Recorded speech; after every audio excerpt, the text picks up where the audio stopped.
Good morning, Todd. Rick, how you doing this morning?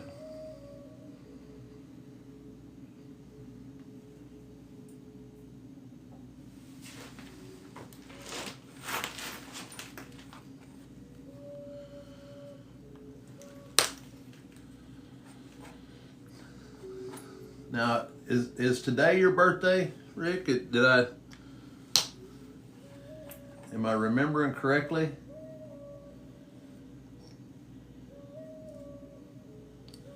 There's my honey. She's in here. Well, happy birthday, Rick. Have you got to open up your presents yet?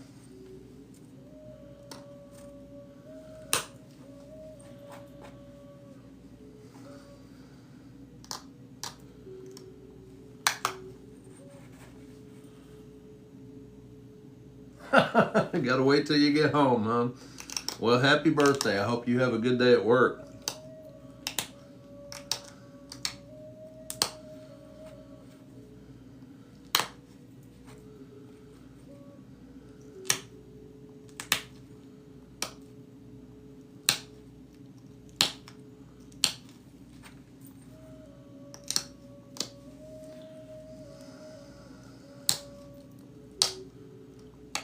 I worked on this little preform last night on the live for a little while. Just trying to get it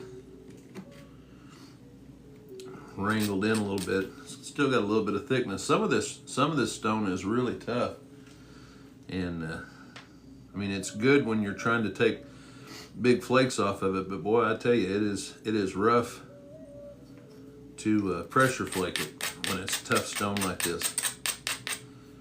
I like how it reacts, but at the same time, it's hey Todd, good morning.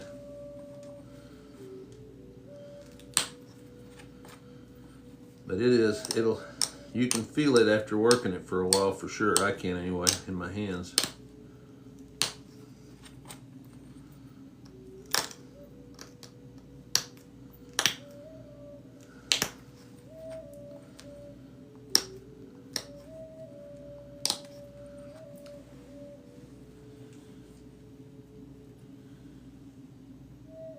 Yeah, I was on for I came on about 7:30, and I was on till, I don't know. Hey Terry, good morning. Till about a quarter to 9, I guess.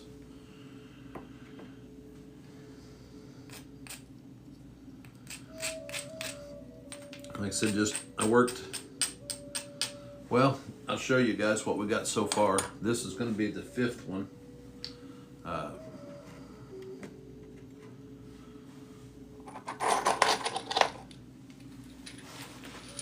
These are so far. I'm going to probably rework a couple of spots on some of these to get them ready. But there's that one.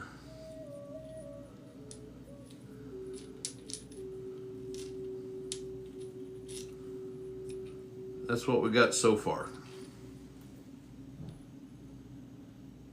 And again, like I said, I'm trying to view this as well, I tell you what though, Rick, here within a few days it should be up on YouTube, so you didn't miss anything. You just got to wait a little while. I got to get busy this afternoon or today when I get off here.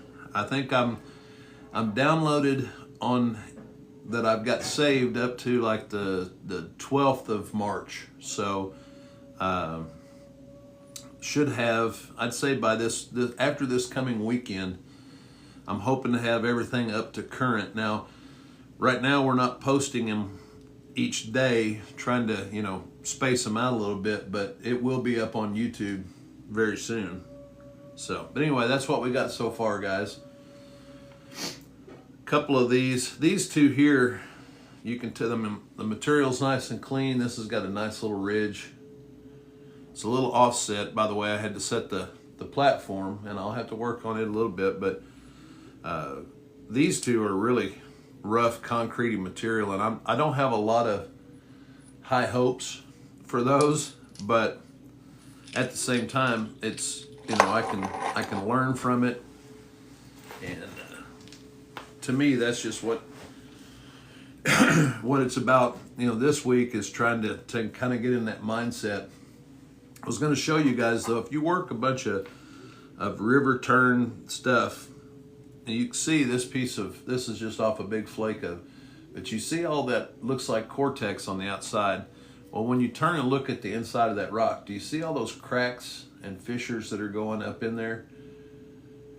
Those are caused by this rock tumbling down that river for eons. And here's a great example of it. As I was flaking that, you can see that right there in front of my finger. You see that little cone right there? What that is where that rock has been rolling down the river, and it's contacted a hard rock that actually started a crack in that rock and didn't have enough energy to go all the way through. And if you look around that, you'll see all those little cracks, those little dark lines. Those are all places where a fracture has started but didn't have enough energy to get into the rock. So first thing whenever you've got stone that's got a lot of that in it, you want to try to get this off, because it can actually, I can see the cracks or the seams in this right here in front of my finger. You can see how that's kind of up. That's the remnant of an old cone or a fracture. So, hey James, thanks you for the follow-up. I appreciate it. So, like I said, anytime you're working this kind of stuff that's got a lot of impact fractures on the outside of it, you want to be careful, knowing that some of those cracks could go into the rock a little bit, so it'll break your rock. But then also, when you're working the cortex or the outside edge of it off, just be mindful that there are a lot of seams and cracks, and it's probably going to give you a little bit of a fit until you get past it. So, all right, trying to psych myself up to do this again. My hands are upset with me. These points are so pressure heavy. There's so much pressure flaking that goes into the preparation of them, and trying to get the contours right and all that, and it, for me, it's really difficult on my hands.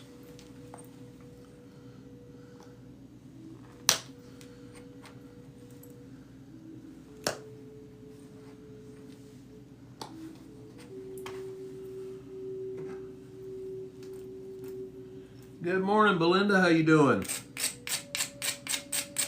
How are you and your broke toe?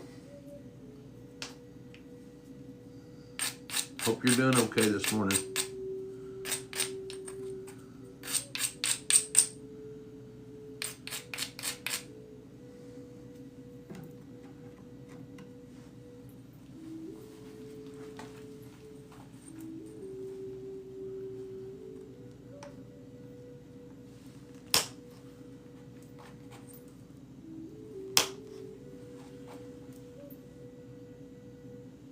I'm doing okay. I slept a little bit better last night, and I think I was just worn out. I went live again last night for about an hour and 20 minutes, not quite the full 2 hours, and I was on a little bit early, but I think I was just worn out, and in that cold weather, it really affects me a lot more. Those cold fronts and stuff, when they move in anymore, I can feel it.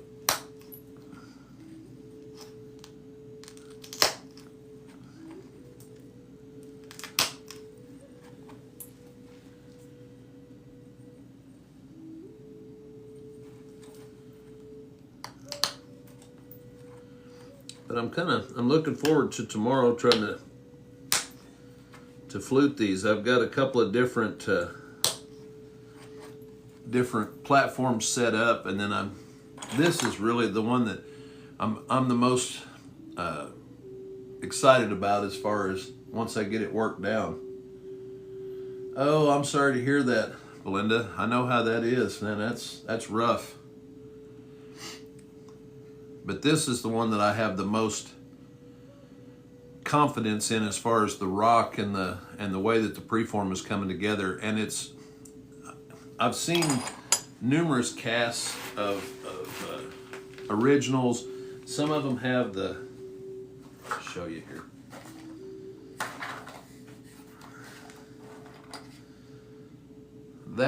that profile right there, that's what I'm thinking I can get real close to with this piece.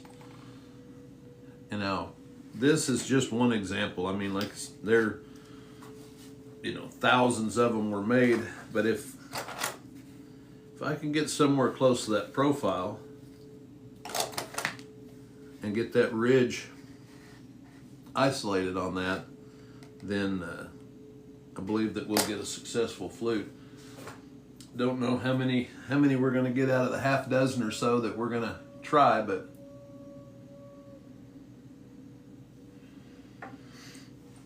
sometimes I've got casts in here of artifacts that, we typically think of the Folsoms as being from the base to the tip all the way up, the point. And while a lot of them were that way, not all of them were. There were a lot of them that were fluted, halfway or more, because the flute just wouldn't travel the whole way. I think I've got an example of one of those in here. See, on this point now, it's been thinned out, and it broke. I don't know at what point, maybe in use, but this is a Folsom, and this is, just a little over halfway on that flute. But it's incredibly thin, but then it had a really big, almost to the tip on the other side. So this piece here wasn't even fluted the entire length, but it's exceptionally, that's a thin piece. So, but I have another, let's see. This one is, 3/4 of the way up, and it doesn't go all the way to the end. So, there are examples of artifacts, of ancient artifacts that, they were just trying to thin that fluting area. They were just trying to get it, or the fluting area, the hafting area, just so that it would work with their system, the way that they hafted the pieces. So as long as that hafting area is thin and it's a well balanced point, then I think we're in the ballpark. Well, that's what's got me worried a little bit, Todd, is I've been fairly fortunate the last several that I've done. Now, don't get me wrong, you guys. Well, here's one that I'm thinking about reworking into a Folsom. This was going to be a Clovis, and you can see the flute channel on this side, but on the other side it came apart and broke, and I was resetting it. I'm still on the fence about whether I want to finish this out as a Clovis or not, or if I want to rework, because I've still got enough thickness in there that if I reset that, I might be able to make another Folsom preform, and I think that's what I'm going to do later today. But yeah, like I said, I've read a lot of archaeological papers that they estimate the failure rate was like between 40 and 60%. On the manufacturing of, the people, the Folsom culture. So,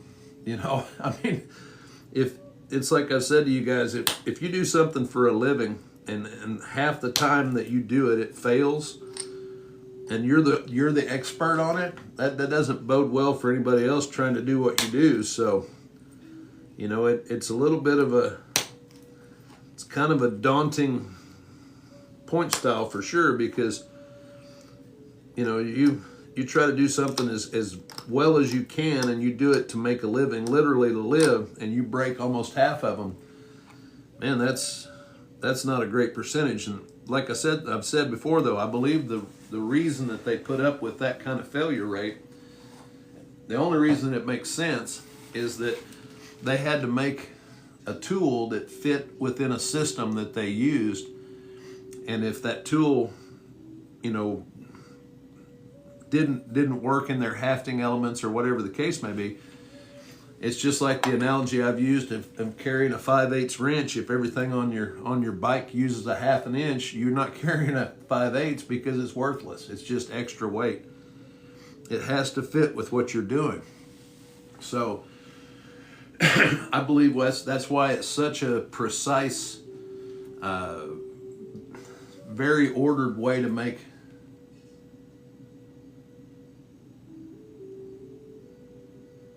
You've noticed that the curvature of the sides varies a little bit. It's so fascinating to see those casts. Well, and I'll tell you what, we'll look at some more of them Rick, and some of these I've got a few that I'm getting ready to order that are a little bit thicker.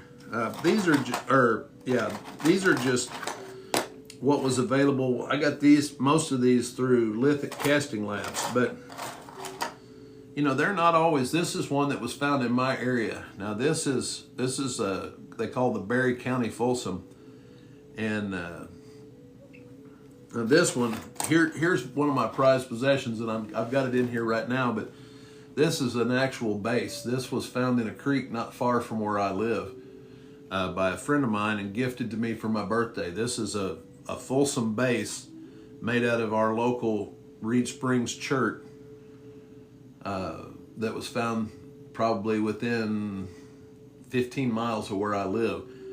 And you can see that piece was going to be a fairly robust, you know, it just depends on the material that they had available to them. Here's one, this one comes out of Indiana, and you can obviously see the texture it's rougher material. Look how thick that piece was, you know. So they varied quite a bit. This one is very thick between the flutes there. So it's just, you know, I mean, you strive to get the ones. Where's that one? I've got one in here that's just like what I consider to be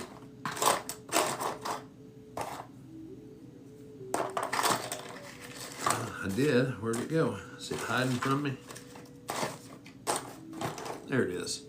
To me, that is just the ultimate. It's got a little bit of an impact fracture on it, but, and see, that one didn't flute all the way to the tip.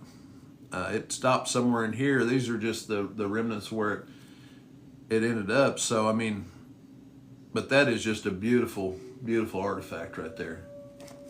Big Wheeler, how you doing?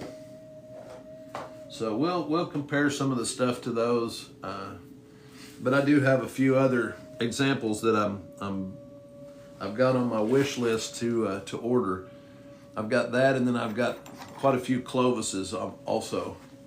No, I just got started, really, Big Wheeler. I'm working on that biface that we ended up with last night on the live. I'm just setting up the edges and getting ready to, I'm going to do a little bit more punch work on this. I've got a little bit of thickness right in here. You can see that I need to build a platform to remove this. So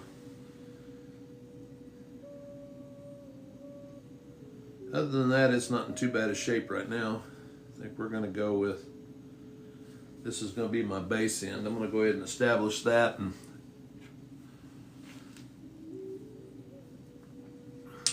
so I can start building that convexity.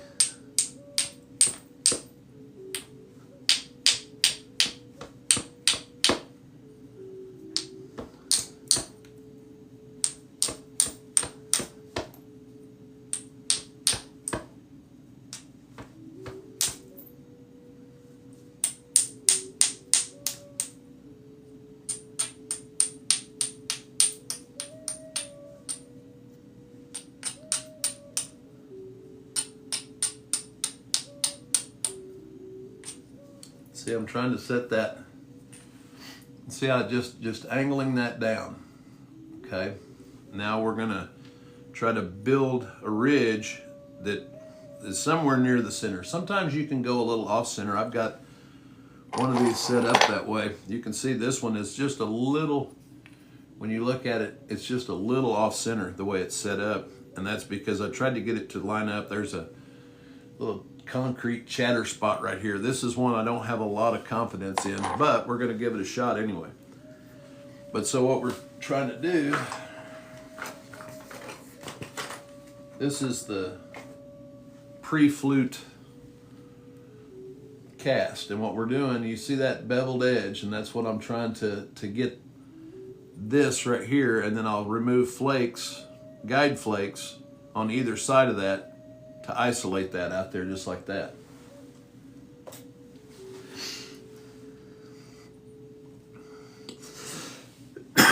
Excuse me.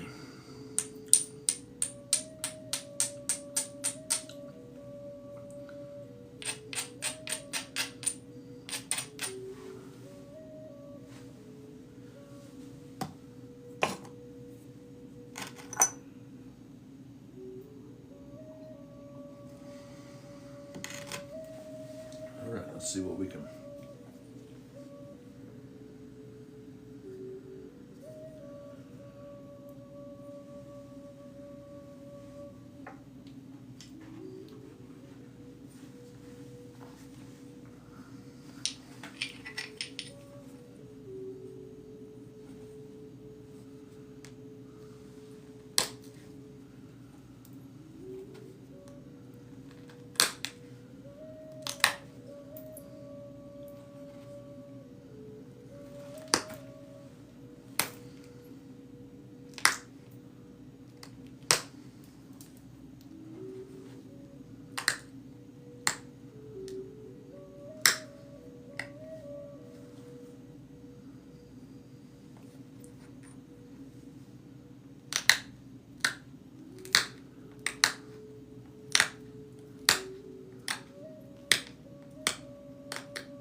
Right on, Doug. Send me if you want to. I know TikTok you can't.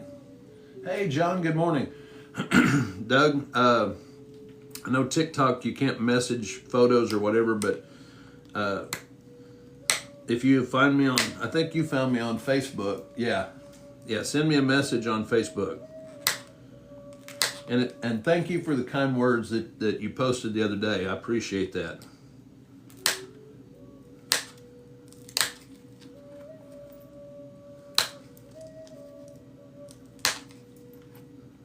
Really, really amazing to me, guys, that, I started off a few months ago doing the lives, and the community that's kind of sprung up. Hey, I appreciate it. The amount of support and folks that like to come in and hang out and watch what's going on, it really is, it's amazing to me.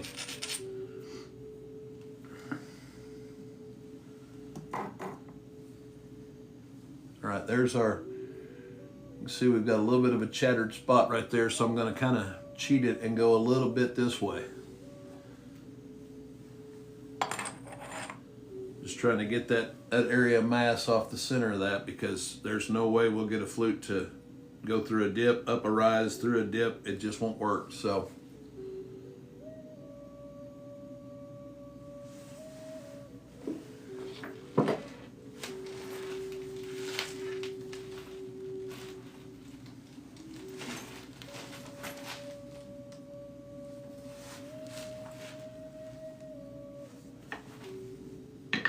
just trying to make sure I get this.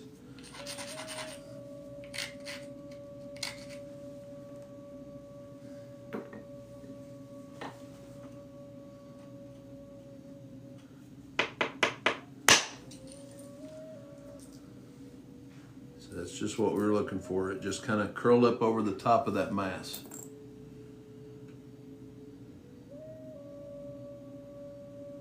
I think we're going to be able to get some of that from this side too. So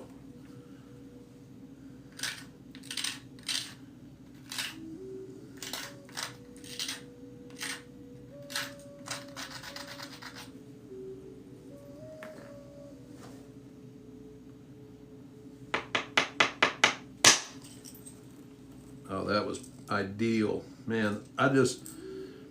When the convexity is right, guys, and you got the right platform and you can follow a ridge, take off, that went almost across the other side. It likes about 1/8 of an inch from just carrying off that whole top of that. And look what that did to that profile. You see how now it's way more tapered. We've got a little bit more right here that we'll have to remove. I might get it with a flake right here, but it's not near as bad as what it was.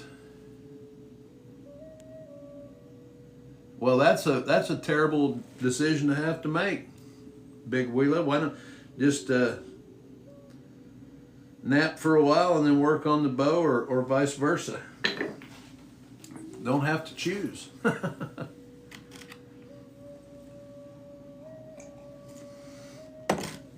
I kind of have to choose this morning if I'm going to have a live with numerous fluting attempts on it. I'm going to have to. I've got, what did I say, 4. I'm hoping to have a half a dozen. If I can get a couple more ready, and we've got a half a dozen of them to try to flute both sides, I don't know that we'll get through all of those. So I think that should be enough. And if we do, then I'll just do some finish work on them.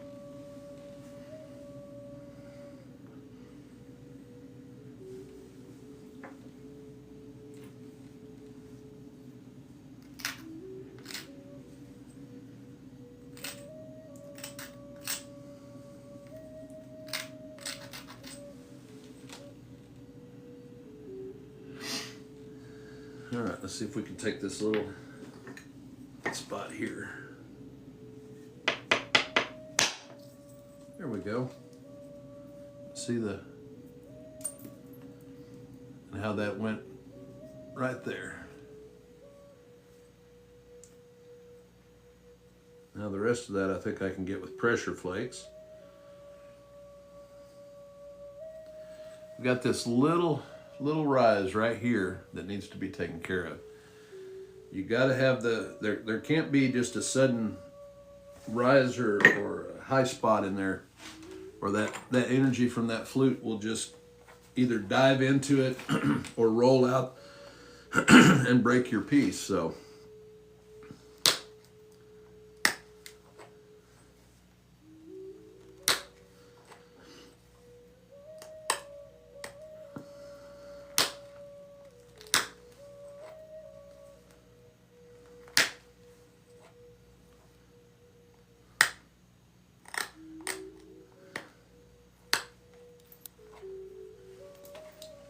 here's another.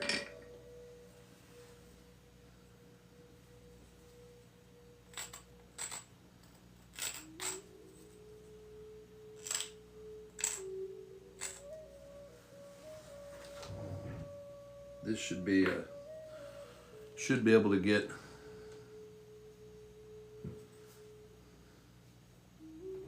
I'm gonna work that down just a little bit though.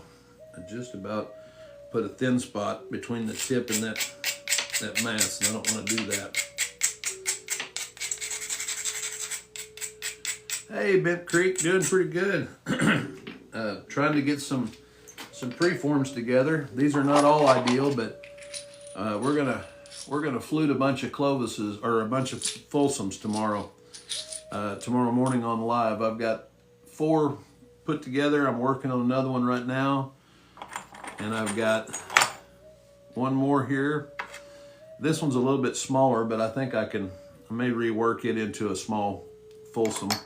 And then I've got one here that may end up in there, may not. Oh, you have a Folsom. Oh, wow, that's awesome. Yeah, I like to look at old stuff, you know. That's Don, thank you for the follow. I appreciate it. I don't have a Clovis in my collection. I've got that one Folsom bass and 2 Daltons. Those are the oldest pieces that I have. Yeah, we're gonna start off. That's the goal is we're just gonna flute a point, set it up. Hey Jordan, thank you for the follow. And just flute the first side on all of them, and then if depending on the time we'll go back and set up the second side and try to flute the other side on as many as we can. Like I said, we're going to do that live, so the odds say that at least one of them is going to break. so we're hoping that we'll get as many as we can out of it. Just trying to keep a positive attitude. Like I said, you gotta, when you're doing a point style like this that has such a high failure rate, you can't can't dwell on the fact that you're, well, I bet, Bimp Creek, that will keep you hopping. Well, I'm glad you had an opportunity or chance to get in here this morning for a little bit. Hope everybody's staying warm this morning. 31 degrees here after being 63 yesterday morning, so gotta love it.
See, I reflaked over that spot a couple of times to get to that little flake.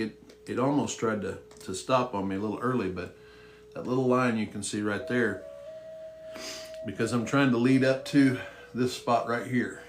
And that's my last little small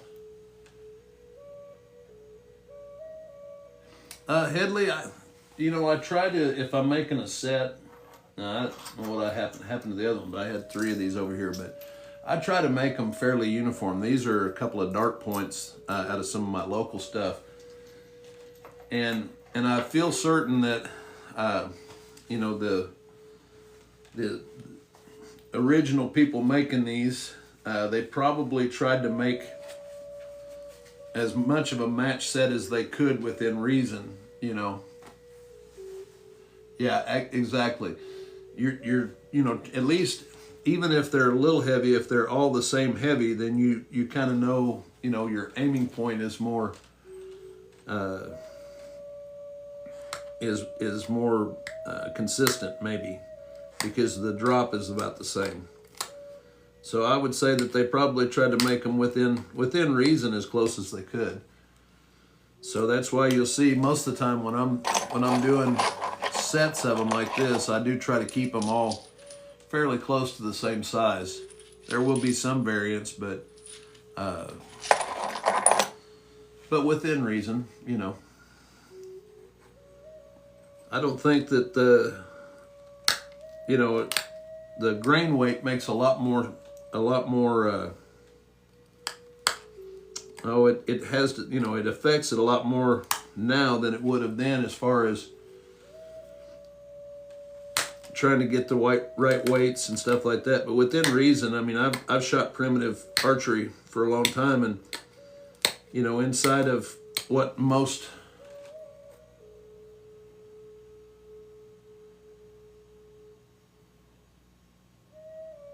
well, congratulations, Kenosha, on the 13 years married. Thank you. I'll be heading to the post office this afternoon, so I will pick that up, and then I'll wait till you're in here on Monday to open it up. Can't wait.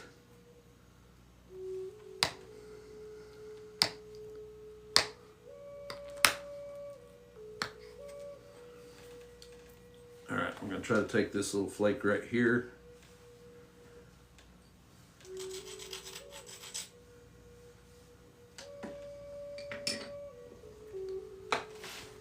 See that's our platform, and there's the little bit of mass right there under or above my finger. Right on. I'll wait till you come in before I unbox and start working on it, Kenosha. So thank you again.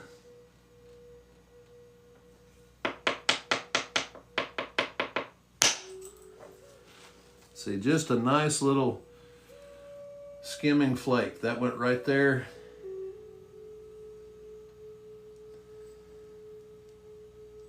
That was exactly what I was needing out of that situation right there.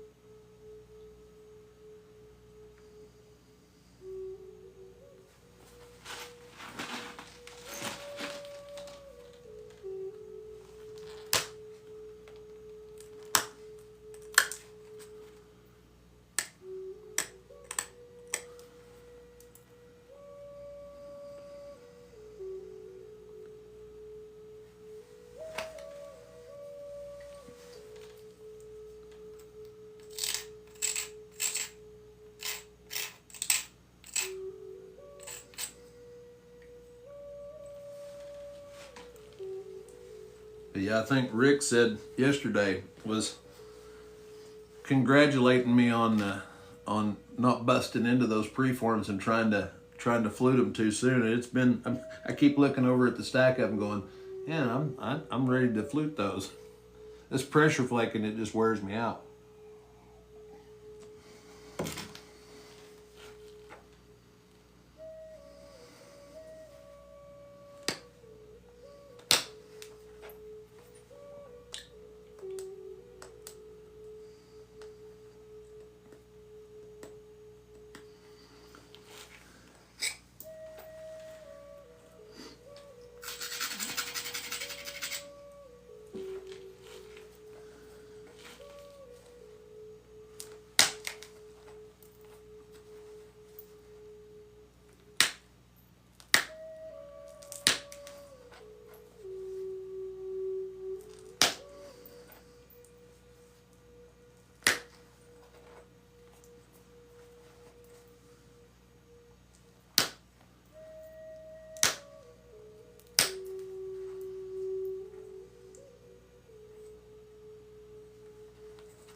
It does. It depends though, Doug. Sometimes different materials, are easier to see the contours better. But see, this is the side that we worked down, and you remember it had those high spots in it. You can see how it's got one little low spot right in there. But I think I can get some of that with this, kind of taper that in. And then this is the side that we didn't work yet, but it's fairly uniform. So for me, most of the time, it's more about, I don't need to see the flakes as much as I do the contours and the direction that it's set up to.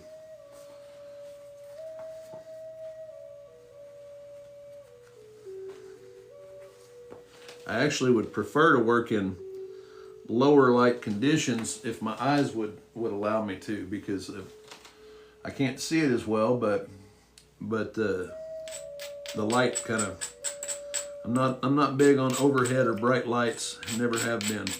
So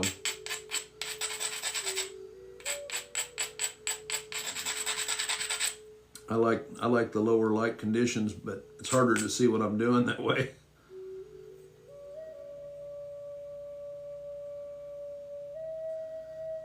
Yeah, I don't like how that one flaked out there.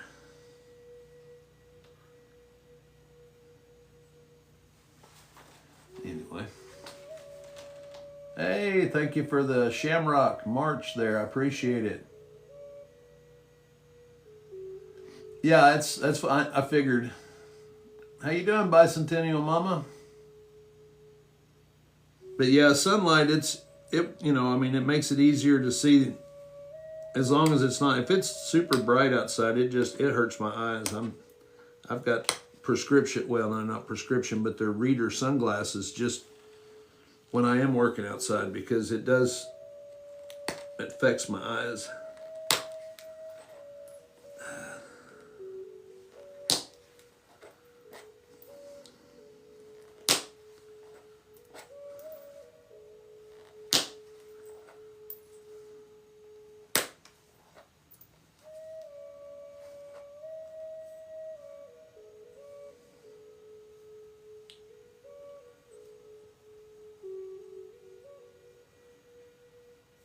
That's pretty close there.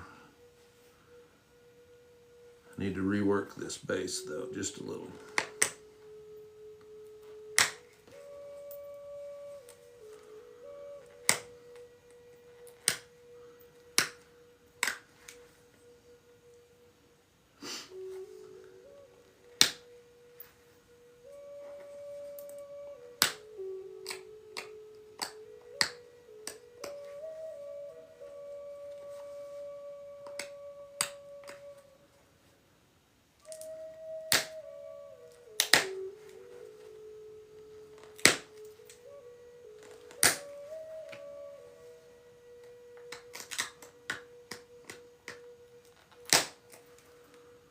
There we go.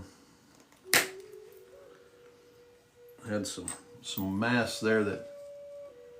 Hey, Mike, thank you for the subscription. Yeah, I got blue eyes too, and I don't know if that has anything to do with it, but bright sunlight, man. And overhead light usually. Mike, but thank you for the subscription. I appreciate it.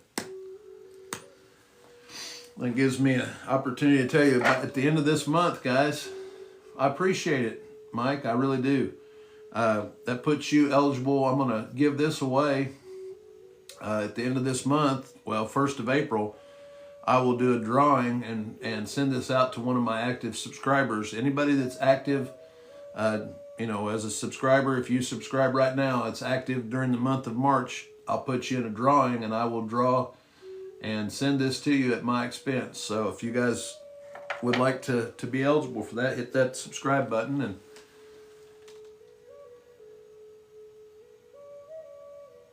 And that's crazy. I never even thought about that, you know, as far as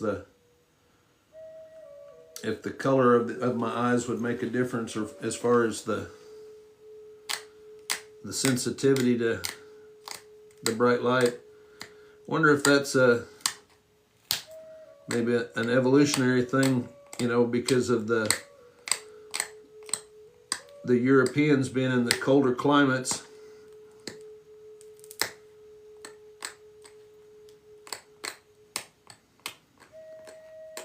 With the snow and the reflection and all that off of it.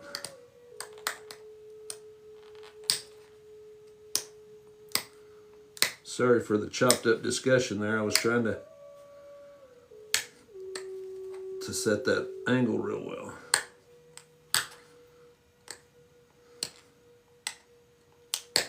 One of those deals where I'm having trouble walking and chewing gum at the same time.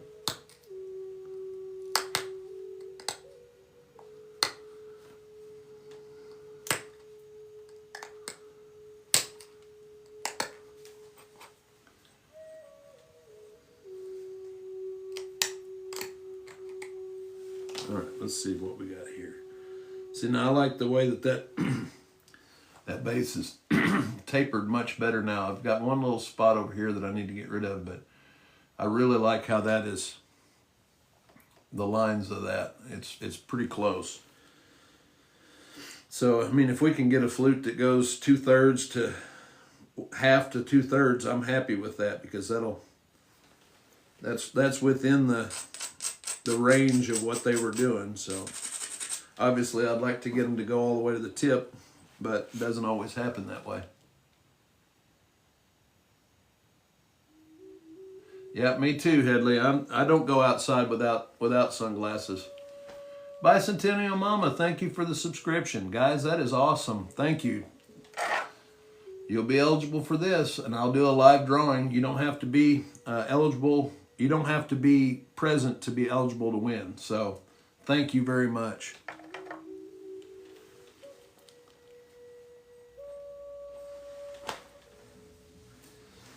Usually on my followers giveaways, that's just whoever's in the room. But guys, if it's well, thank you. I appreciate it. I really do, guys.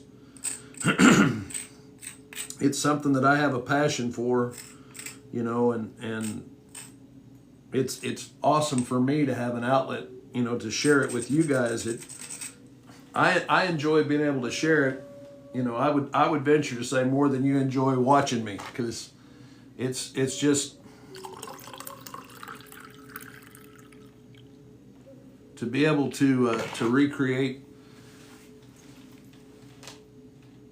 what I've seen in books and casts and in museums with the tools that they had available. It is absolutely a passion of mine. So Zach, good morning. Thank you for coming in. But yeah, guys, I appreciate the outlet for something that I love to do. So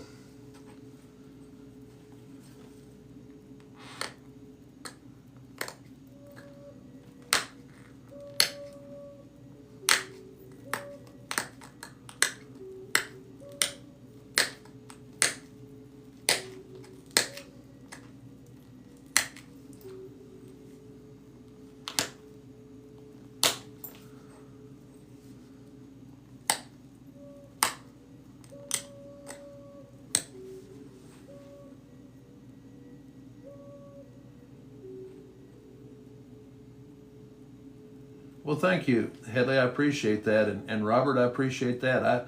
You know, and that's what I say, guys. If you have any kind of questions about anything, and feel free to ask. I mean, I'm not saying I know what it is, but usually, if I don't know something about, you know, a subject, I will go and research that before I talk about it anymore. So, it's like I was saying, I've got an order that it's put together, but I'm several more. The next set of casts that I'm getting is a bunch of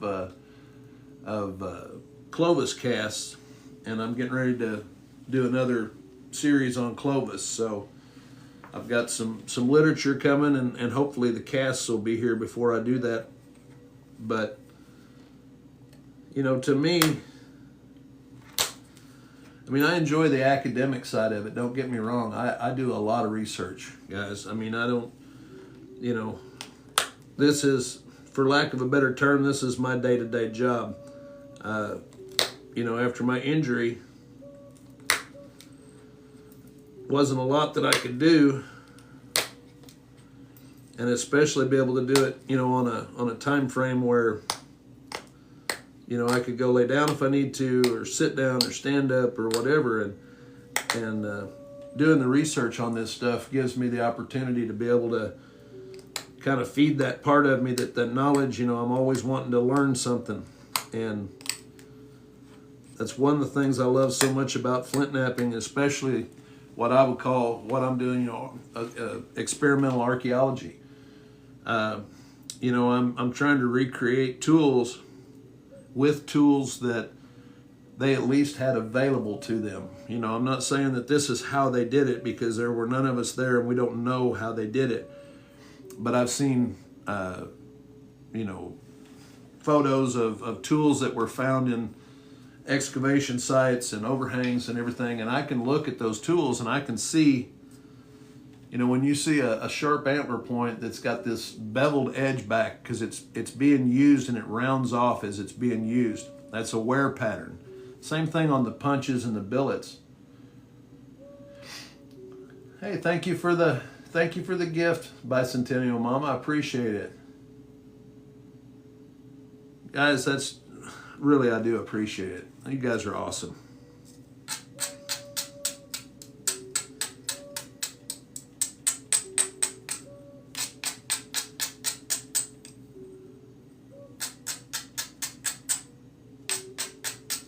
we're really close to, I'm going to set up the fluting platform on this one. And we're going to set it aside and work on that other one.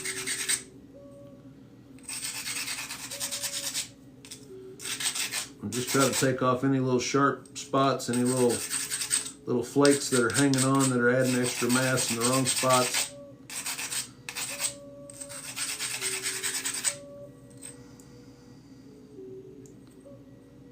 Yeah, I'm going to have to.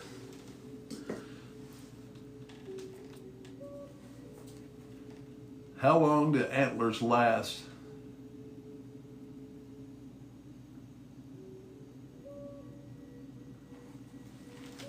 Yeah, well, a lot of the theys, you know, I need 10 or 3 more subscribers in 10 minutes.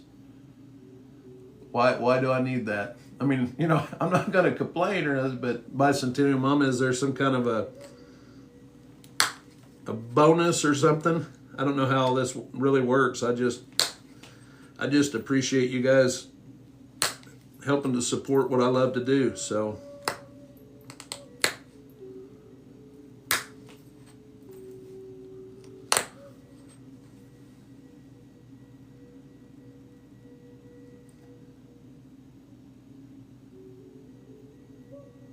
oh yeah, well, I think that a lot of stuff, Leslie, I do, I mean, depends on, I don't sharpen it so much as I just keep it, you know, a little bit more rounded off or pointed. I'll show you in just a second.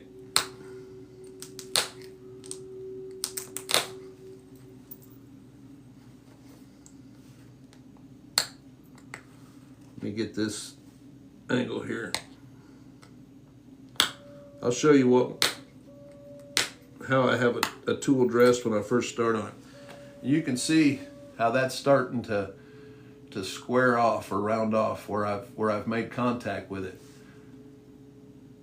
Now this right here is whitetail, and I just rounded off the end of it just to fit in my hand.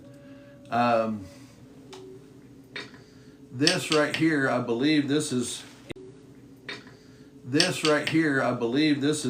either red stag. I mean, it's similar to elk. I've got the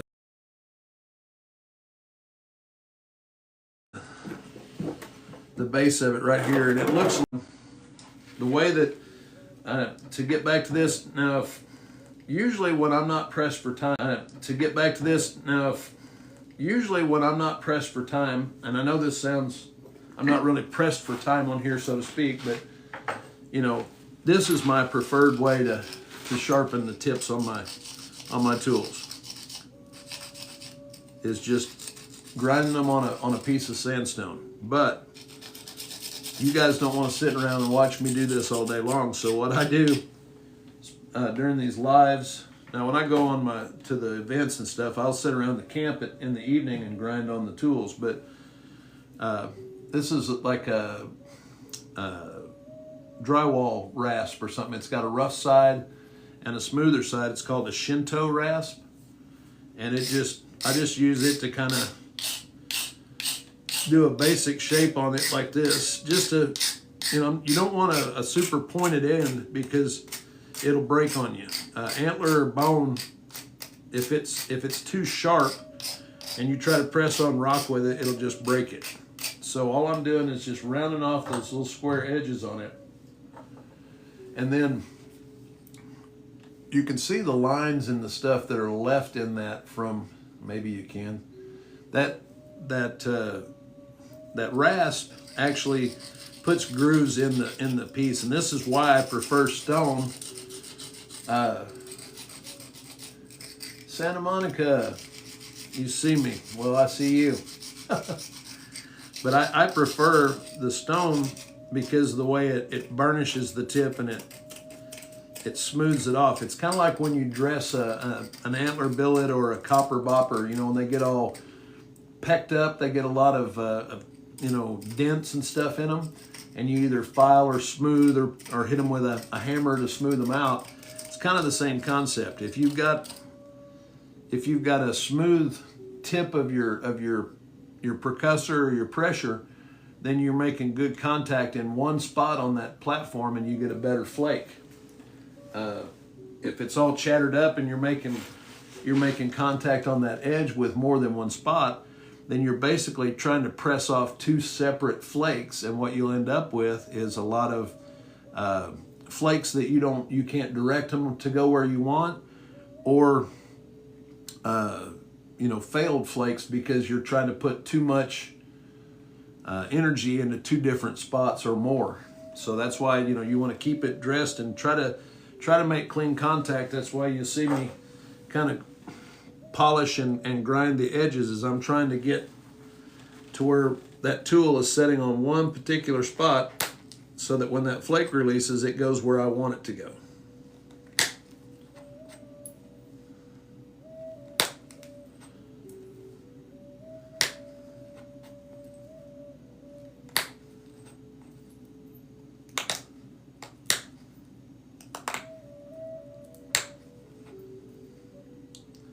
All right, now we've got that first side set up pretty well. You can see the lens shape of the bottom of that. So what we're going to do is set a platform for the center of that ridge so that we can... Well, guys, you heard Bicentennial Mama. Come on. 2 more subscribers in 4 minutes. I don't know what it does, but that would be awesome. I tell you what, guys, we hit the goal, and we're giving this away, at the end of this month. But if I get a couple of more subscribers in here this morning, I don't know if I've got anything here that I don't have anything handy. I'd like to do a little bonus deal. If you guys want a couple more people want to follow or subscribe, I'm trying to think of something we might be able to give away here. I'm not usually set up to do the, I don't push for the follows and the likes and the stuff. I enjoy it and I appreciate you guys and everything, but even if all that wasn't there, I'd still be doing this. So I just want you guys to know I appreciate, You only got 44 cents right now? Well, I tell you what, like I said, I'm not in it for that part of it, but I definitely appreciate it. So thank you guys.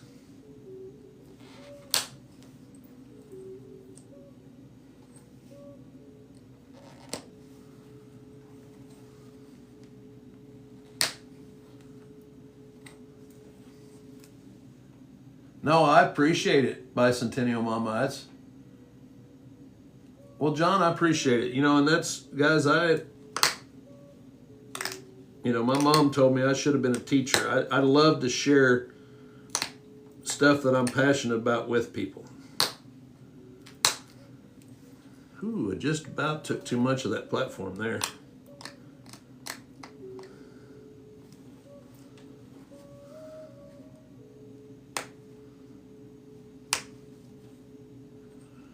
That's a little bit smaller than I wanted to.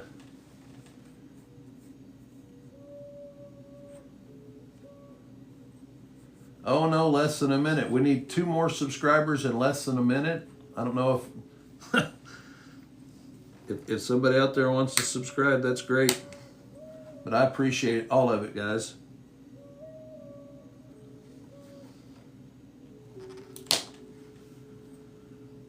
All right.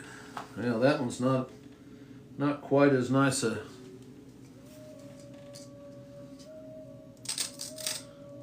platform as what I wanted, but I think it will work.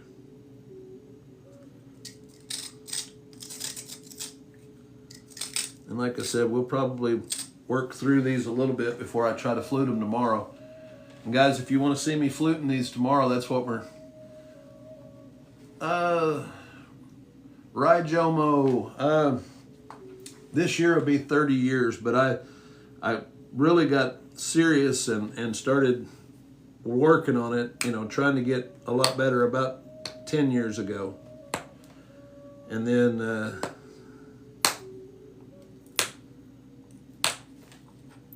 I saw a video with Marty Reuter,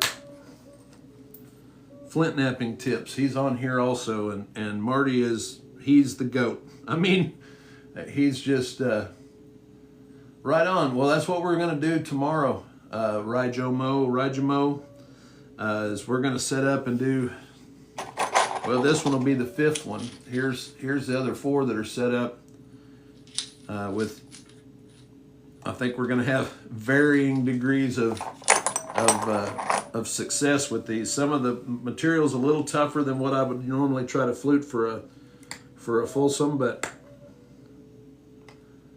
we're going to give it a shot. It's like I told you guys, you know, you see a lot of stuff online, you're seeing everybody's, their victories, you know, their wins all the time. But when you're doing this live, this is, I guess this is probably either amoeba or pedronalis. This is Texas material. Raw material off the Pedronalis River is where this material come from. It's gifted to me by, I don't know if Blake's in here this morning, but one of my folks in here gifted me a bunch of it. It's really nice material.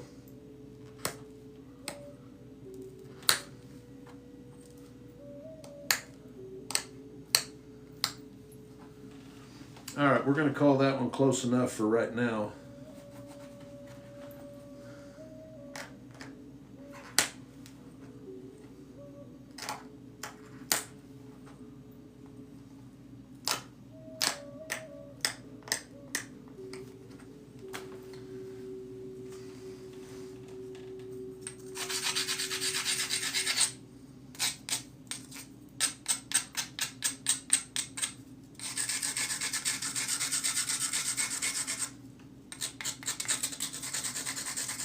Oh, my favorite material is probably my local Reed Springs material.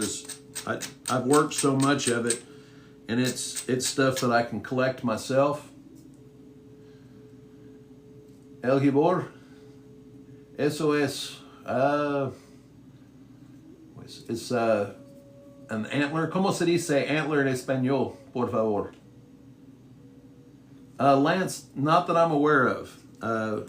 I don't, that doesn't sound familiar.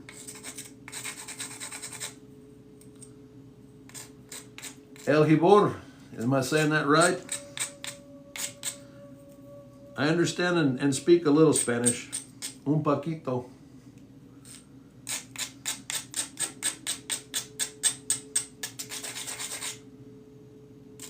Thank you for, gracias. Thank you for the follow. You didn't answer my question. ¿Cómo se dice antler en español?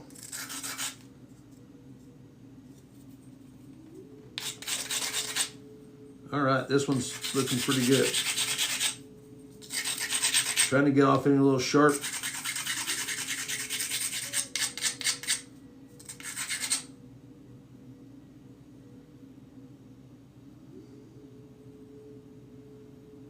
All right.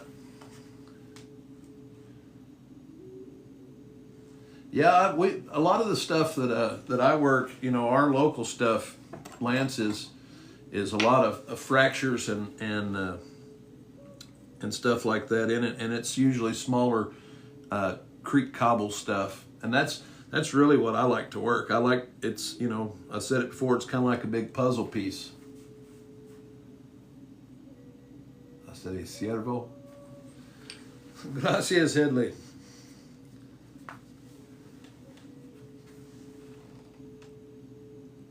Cierno. And I got a few Spanish speakers in here. Did you guys go Google it? Come on now. Yeah, I was getting ready to say Google. I was like, okay, now wait a minute. Do I need to start doing the live in Spanish?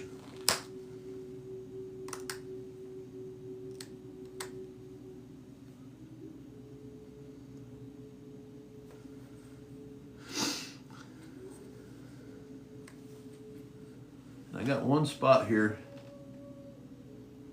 Yeah, Mike, I worked in an industrial plant here in my hometown for 17 years, and I learned to speak quite a bit of Spanish from the guys I worked with. Used to kind of. Yep, that's the way my stuff is here, Lance. What it sounds like, that some of that is over there. It gets with it like Sonora. Is very similar to the Reed Springs material that I work. I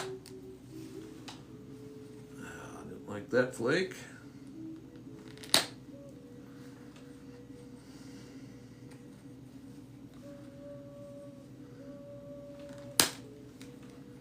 That was better. I'm trying to cheat that a little bit off that corner to take some of that mass off there. I think it worked.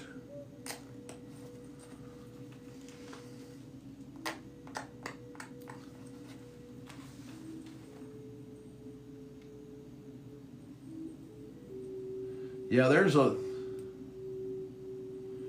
lot of stuff does, Rick, but and I'll tell you, it's something, a lot of people use that term freeze fractured, and I disagree with it being freeze fractured.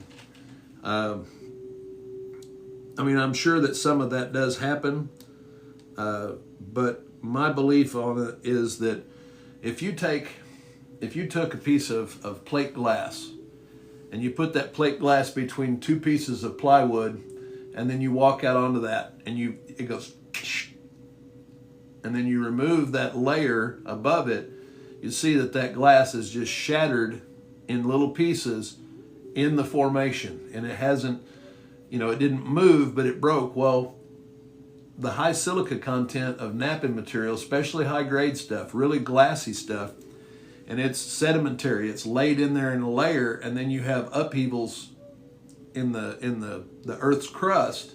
You're basically bending that.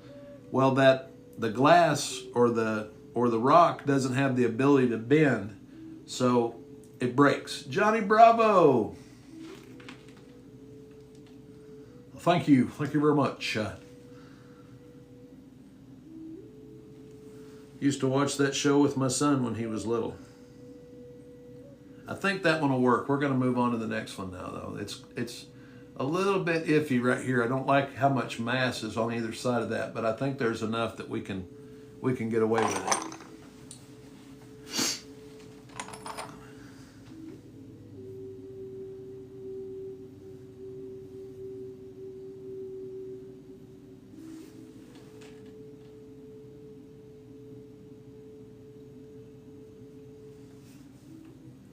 Friend, the white stuff is a bone. This right here, are you talking about? El Gibor? This antler is actually bone. I mean, it's essentially bone. But here's a piece of cow bone, I think, probably, that came out of a creek where I hunt material. And I've used this thing for a few years now. But it's antler. Most of the tools that I use, with the exception of just a few, is antler. Which, like I said, it's bone, but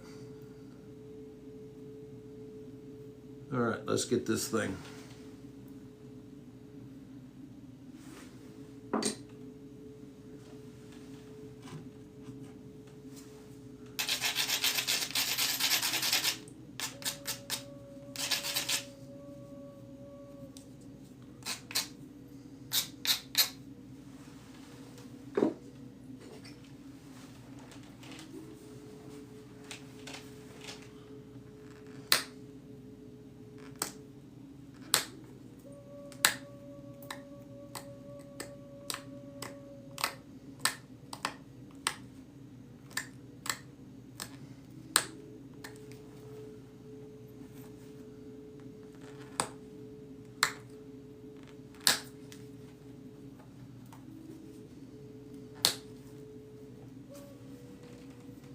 All right.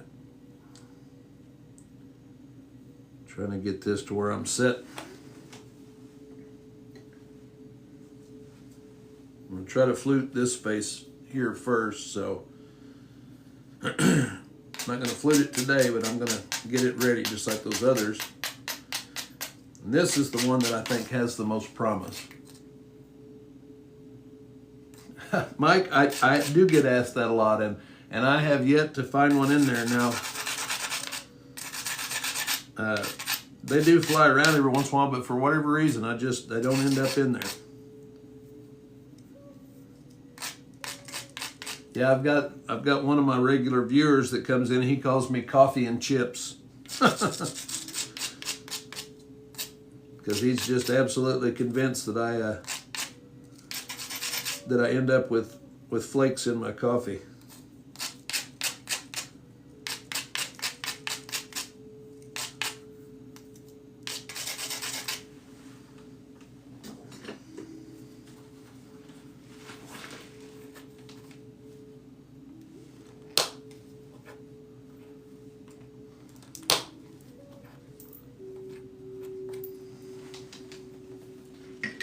So I took those two flakes right there. You can see the two bulbs right there.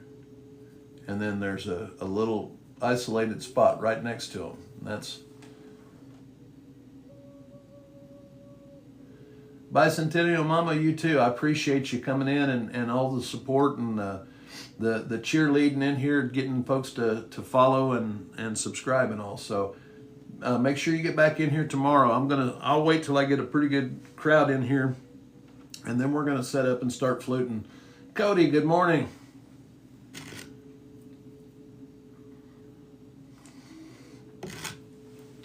All right, let's see if we can get this one close to.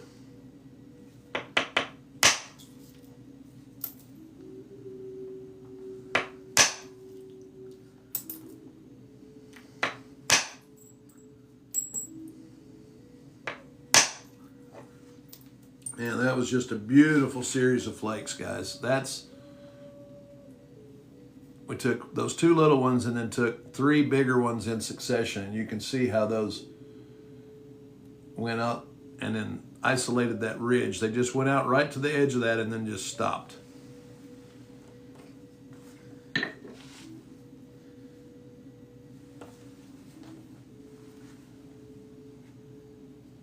Right on. We'll see you then. Have a good day. I hope everything goes good with your car.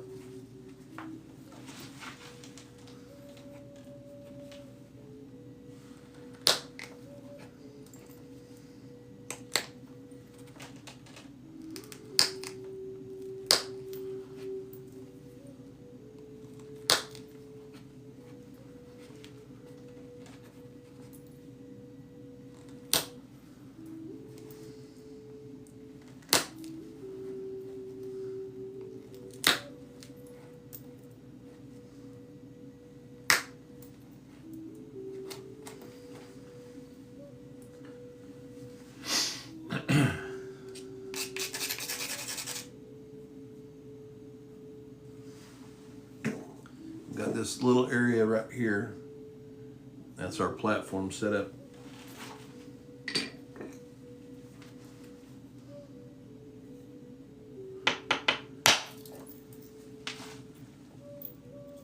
See, that just trailed right out to the center.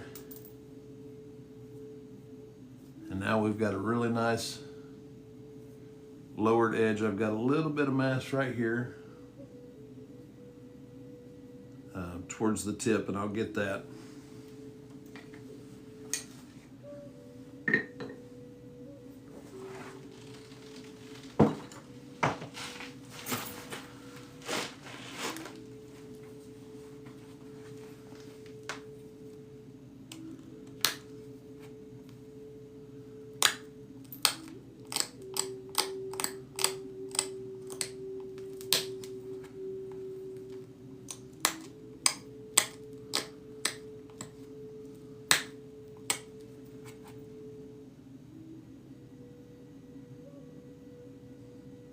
Right on, Skitty. I tell you what, are you a flint napper also? Because I'm not too far from you. I would say What part of Northeast Oklahoma are you in? And you don't have to tell me exactly. I'm not trying to.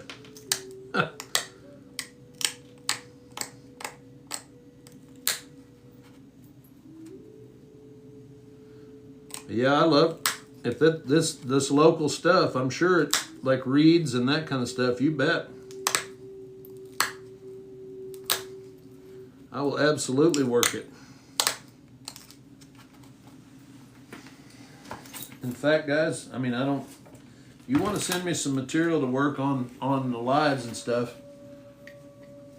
Making a platform showing how that goes on it, but that's my mailing address, guys. If you'd like to send me something, I go up and check about once a week. I check my post office box, but if you let me know it's coming, I'll be watching for it.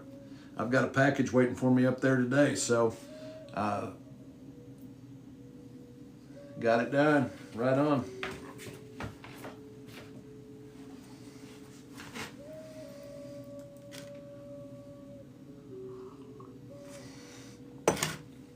But the reason I ask guys a lot of times, if you're a flint knapper and you know that you've got some decent material,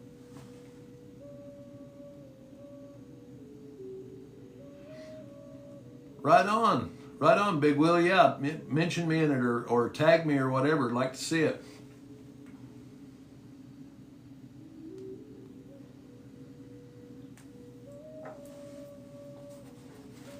All right. And that series was down this side. So now I'm going to set up and try to match this side with it to get that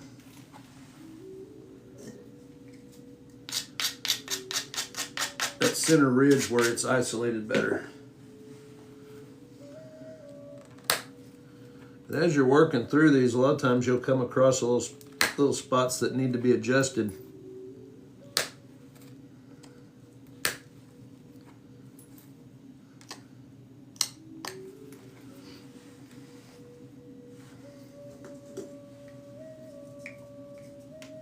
But no, Skitty, I don't know if, if you answered and I missed it or anything, or if you just don't want to say, that's fine too. But I'm in, between Garfield and Pea Ridge, Arkansas. If you're in Northeast Oklahoma, depending on exactly where, or, within reason, we're probably not much more than an hour apart.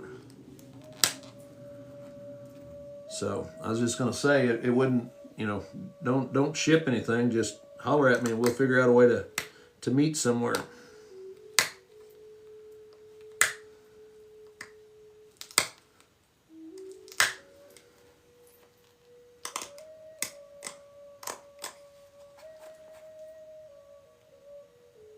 Okay, well, heck, you're close to Craig's quarry over there, Neolithics.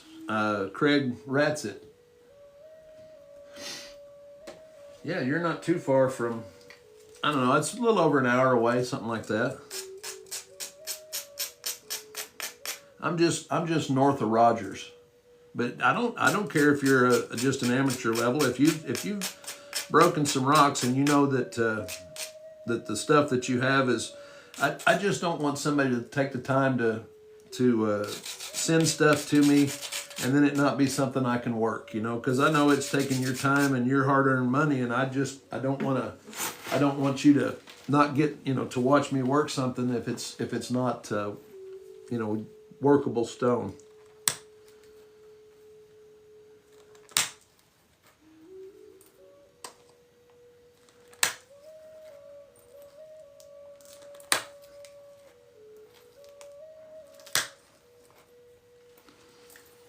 All right, we got that side fairly well set, so.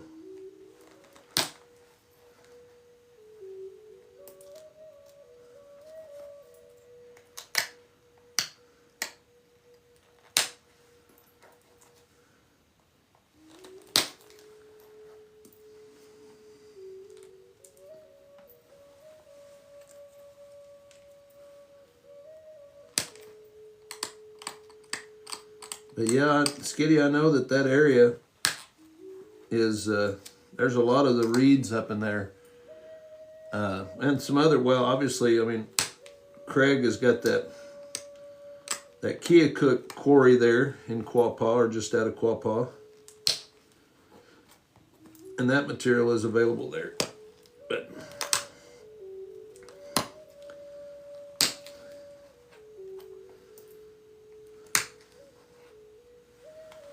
all right, we're gonna use the punch on this one.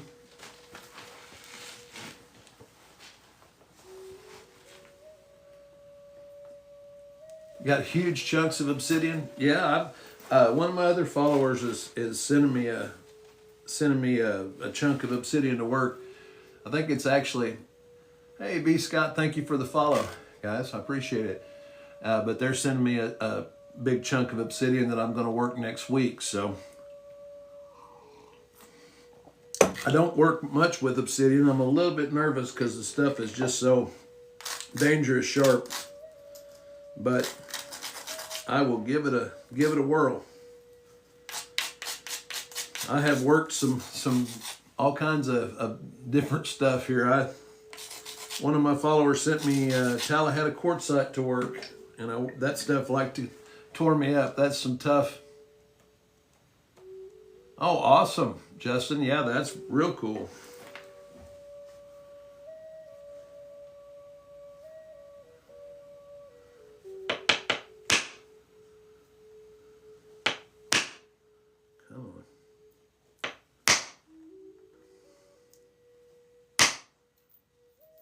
That first flake was really important. I didn't need it to go out too far.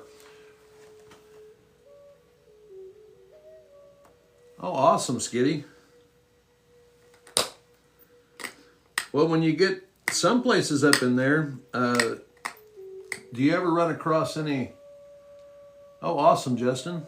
Skitty, do you ever run across any, well, they call it K County or Florence Church? There's Florence A, B, and C that comes from northern Oklahoma and into southern Kansas. I've worked a lot of that heat treated, and I've worked some of it raw, but it's tough raw, but heat treated, it's beautiful material.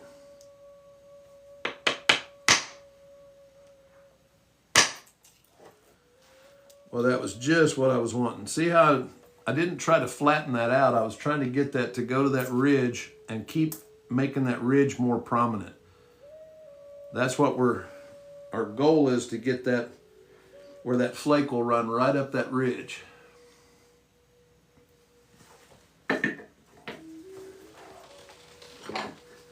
We're pretty close on this one to setting a fluting platform, and may work on one more piece. Today I'm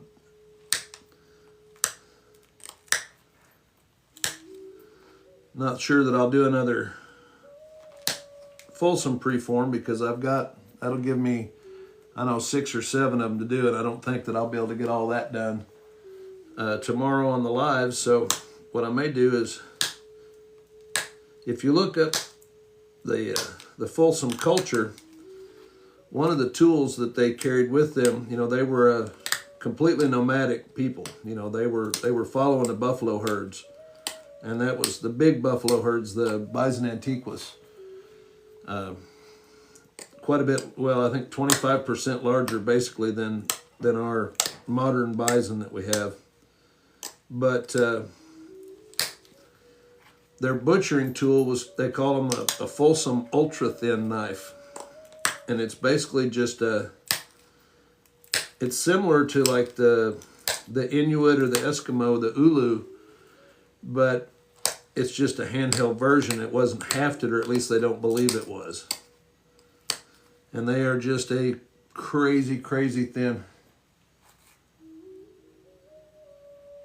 Right on, Skitty. Well, I can tell you, if you got an idea, I mean, what color is the material you're talking about? Because in that region, if it's got any blues, greens, kind of a caramely browns, it's awesome, Skitty. Yeah, but I'd be happy to get together, you know, if we're not too far apart, and meet up somewhere so you don't have to ship or mail anything, or I can help you identify some of it. Maybe we could do a little chipping or something.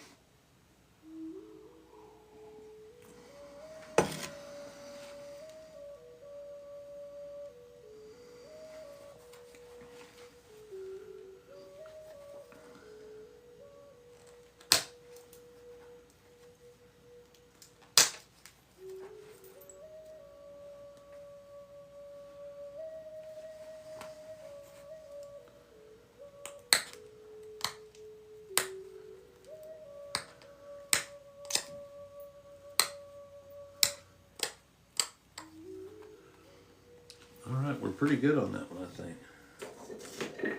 Now this was the one that was a little bit wider, but I'm hoping that I can get a wide enough flute that I can really come in from the sides on this and get the profile that I want. Because, you know, guys, I'm setting up to do all these fluting.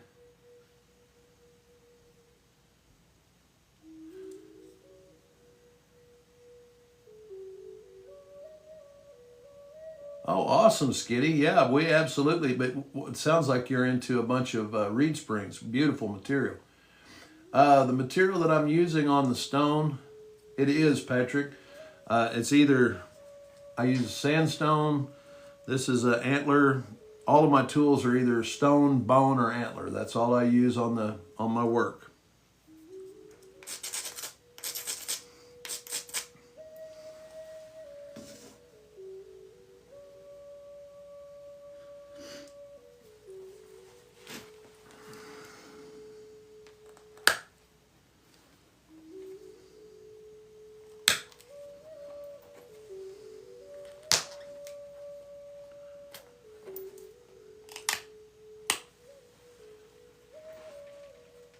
No worries, Patrick. That's what I'm on here for, man. I mean, if you got questions, ask away. I try to catch as many of the comments as I can, so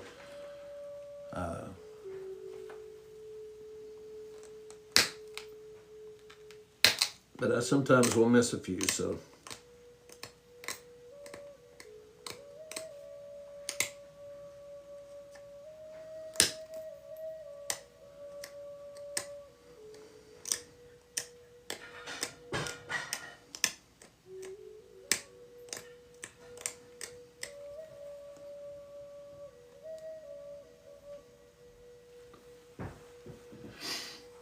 The pad material, this is, I believe this one is moose hide, and then this one is buffalo, just for padding. But this one, you can see it's seen better days. It got worn through because it's so much softer, and I had to put some padding in because you can see where that one's wearing thin right there, and that pressure when that tip of that would snap down, I was feeling it hit my hand. So I had to get used to a new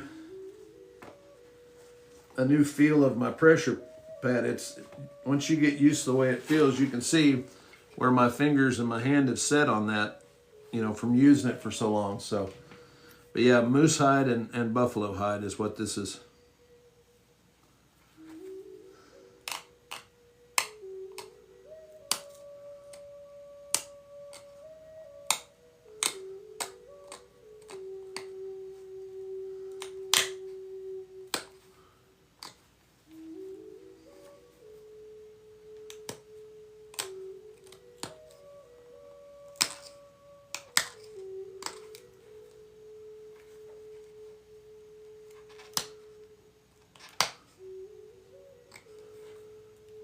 Try to make a good place for it to break there.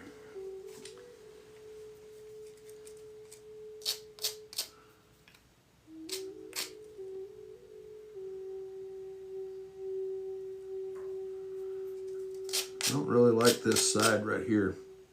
It's got too much mass right next to that platform. Out here it's better, but right here it's just too much. So we're going to see if we can. Thank you. I appreciate it, Blake. Yeah, this is so far. These are all the preforms that are set up for fluting thus far. It's like I said, I don't have any doubt that a couple of these at least are going to fail. But it's all part of the learning process. You know, that's what I told you guys earlier this week. I'm getting ready to do a video this weekend with a couple of just really primo pieces of material. And I wanted it, you know, fresh in my head. You know, how the contours and all that stuff is what I'm working on. So, because if you can get a successful flute and point out of a rougher material, then once you get the glossier stuff, like what the nicer pieces that I've got, it's a lot easier.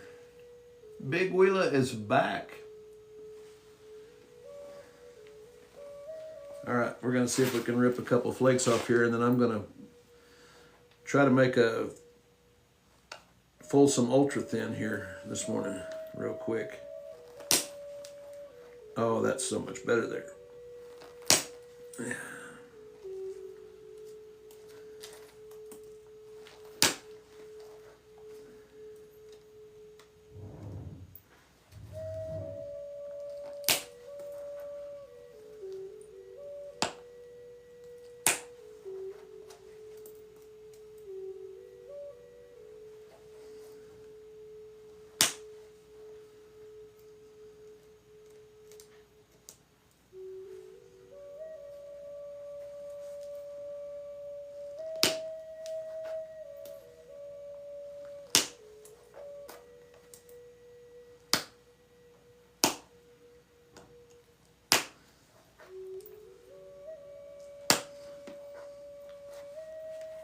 Hey Don, good morning.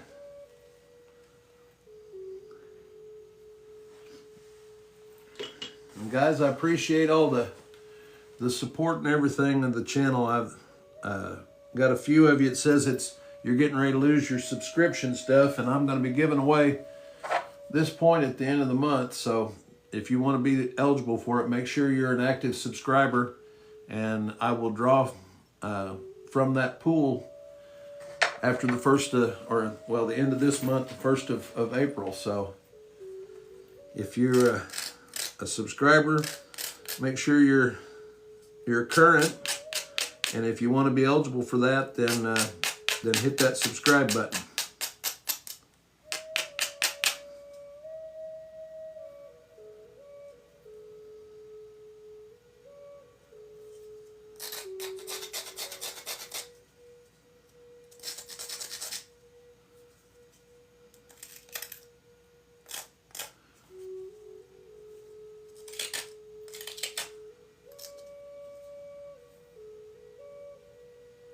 Take one more flake there, and then we're gonna start on the other one.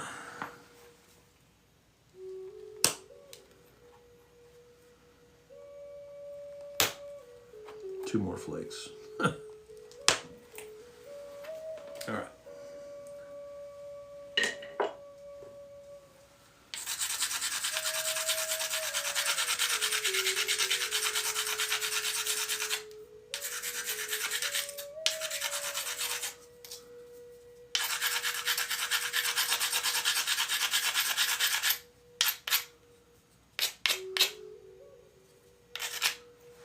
That needs some work.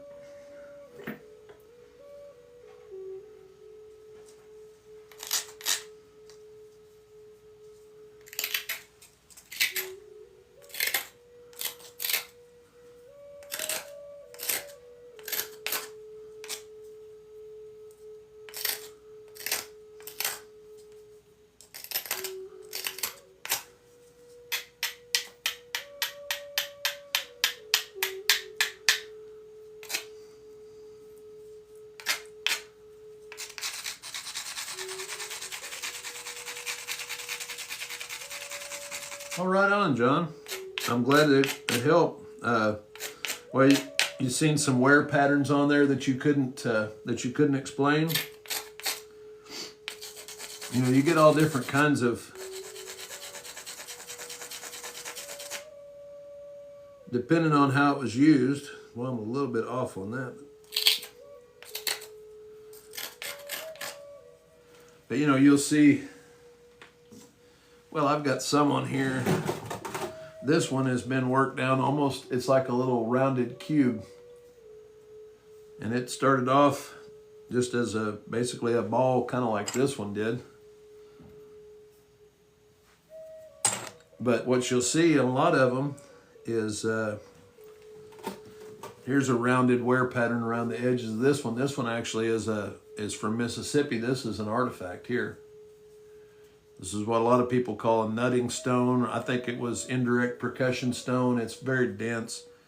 I don't really use it much. I just like to have it down here. But you'll see, you know, definitely given wear patterns around stuff depending on how they were used.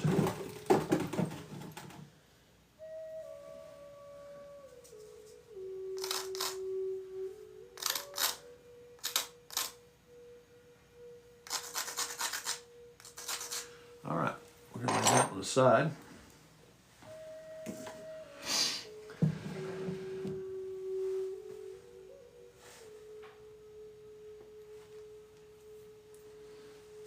You got you a lot of hammer stones, did you? All right, let's see what we got over here. Now this piece, this looks like a really nice high-grade piece.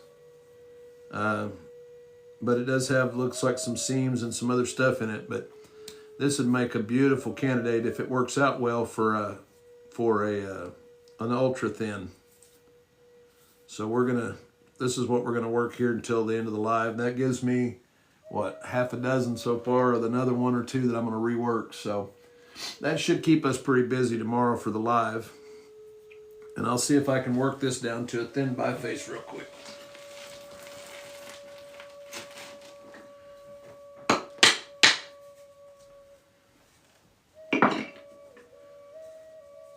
Use a little bit bigger punch. It's got a little bit more mass to it at the tip, so. Yeah, if you see that wear pattern on them, you'll see, like this one here, you see the end of it, how it's just rounded and worn down. This side's pretty battered, coming apart, but I've used that one a lot as almost like you'd use a bopper, like a copper or something. Let me see if I can do this with the punch. If not, we may have to do some hammerstone work. Just depends on the quality of this rock. Let me get a little bit better camera view here. You can kind of see a little bit better what I'm doing. Yeah, that'll work.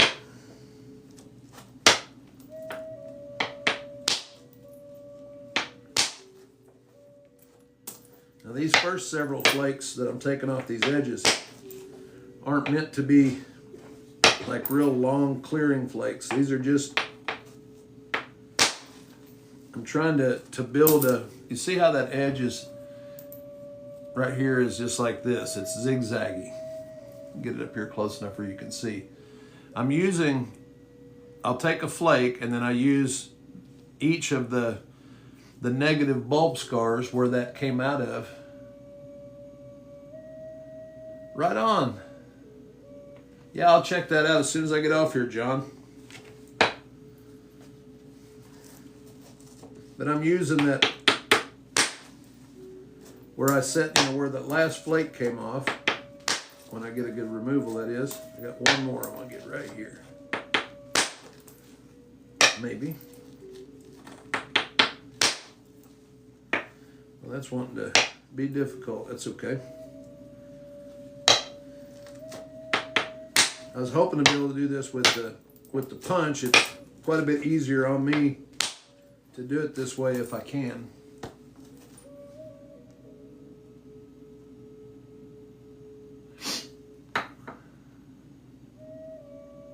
Well, awesome, Doug. Yeah, there's so many ways. You know, I use mine in different holding positions.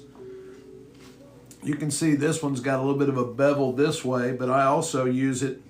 It's beveled back here because I'll slap with it like this and not just straight direct down. So there's, well, I'm gonna do a little bit of hammerstone work on this. This is pretty tough rock. I don't know if this hammerstone is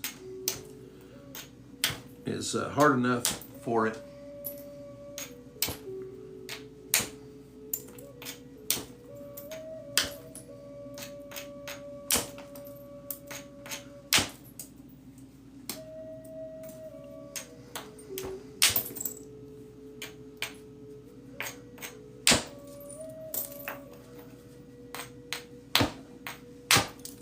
See, and if you notice, I'm doing the same thing that I do with the punch.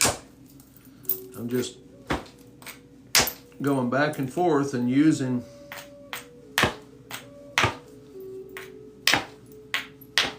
come on. That platform of the last flake, there it went. As the bulb scar, and this, see how it's chewing that up? I mean, this stone is a little bit too soft. I like the texture of it, but it needs to be a little harder.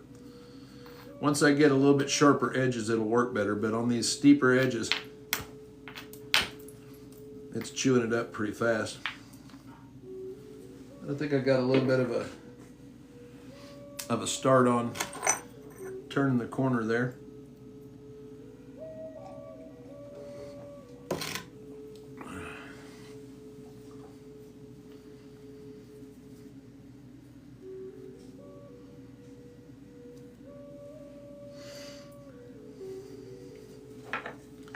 Let's take this one at a little bit more aggressive angle.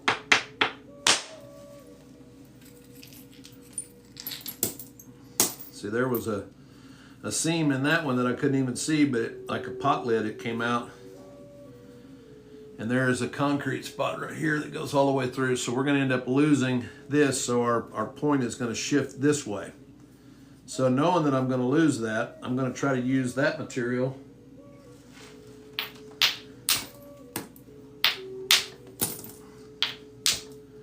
Yeah, see, there's all kinds of concrete and chunks and stuff in there.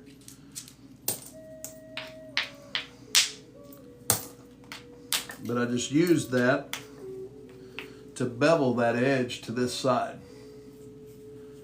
You know, anytime you know you're going to lose material, try to utilize it to set up platforms instead of using material that you know you're going to need.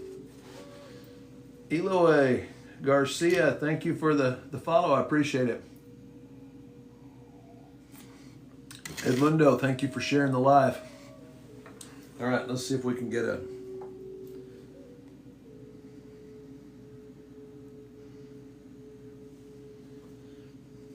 Now this type of flake right here, this is really similar to what's called the Mousterian. Well, real people, I think hey Danielle, thank you for the follow. I appreciate it. But real people, I think it's definitely a viable possibility. You know, none of us were there, but I can tell you with the tools, there's a few ways that you can get a successful flute. But with these tools, this is definitely an option. You know, it's definitely possible that they did it this way, or at least something similar.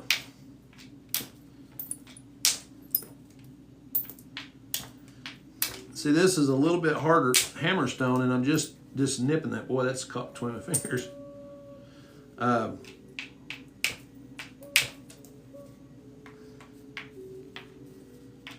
But what I was saying, that what you get is what is it?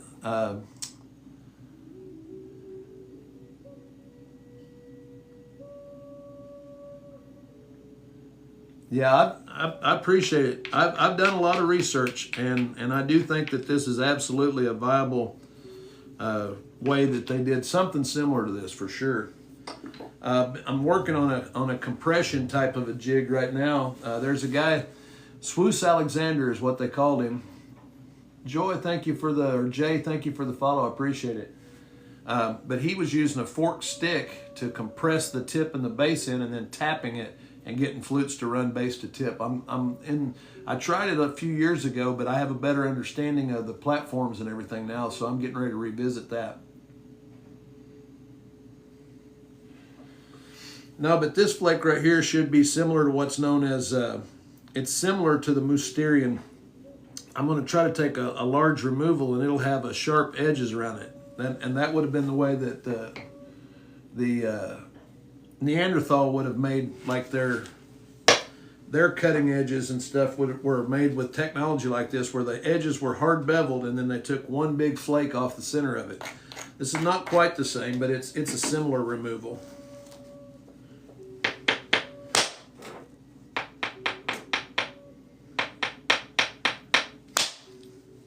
Well, it broke, but you can see the edges of it. It just travels around the edge, and you get these almost see-through sharp flakes.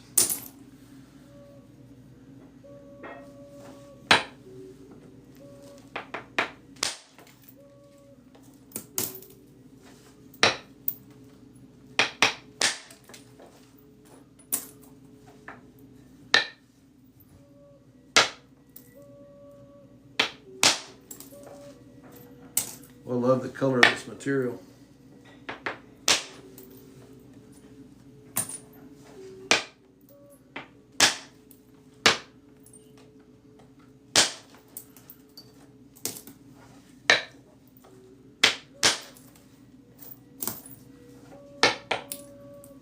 Right on, Big Wheeler. I'll go check it out. Getting ready to be off here in just a little bit, so I will definitely check it out. Now this one will be close to clearing. Well, no, there's a little bit of a dip right there. We're just gonna use this to clear some of it off there. It tried to go all the way across.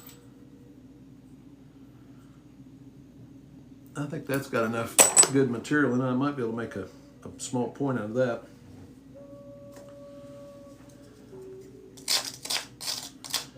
But see, as you go around and you get that zigzagged edge like that, then you start picking these small little low spots like that one are in line with mass that you want to remove.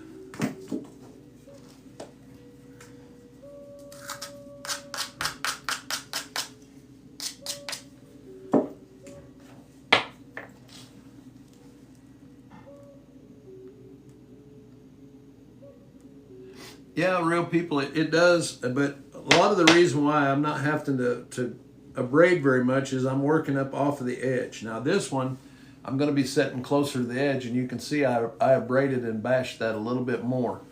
When you're working up off the edge, as long as you're not making contact with the thin edge, you can get away with not abrading.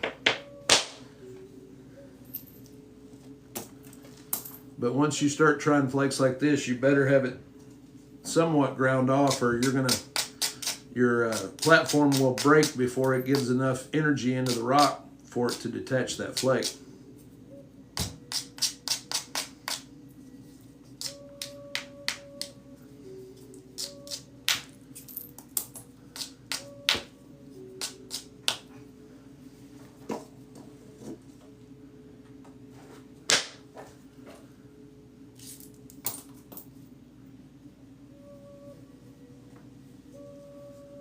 But yeah, I would agree with the more precision part. You know, this technique takes a lot of the aiming out of it, and everything else is just force and angle, you know.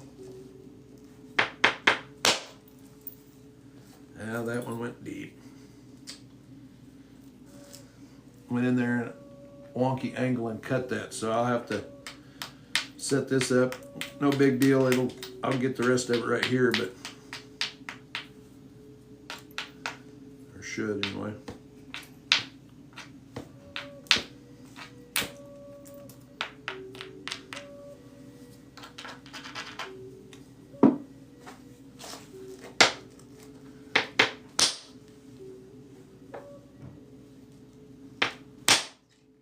There it went.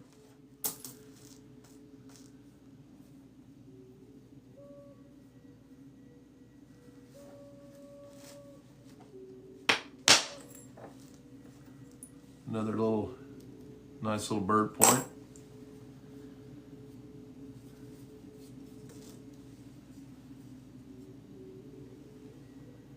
Blanks you could send me. You have some preforms? Is that what you're talking about, real people?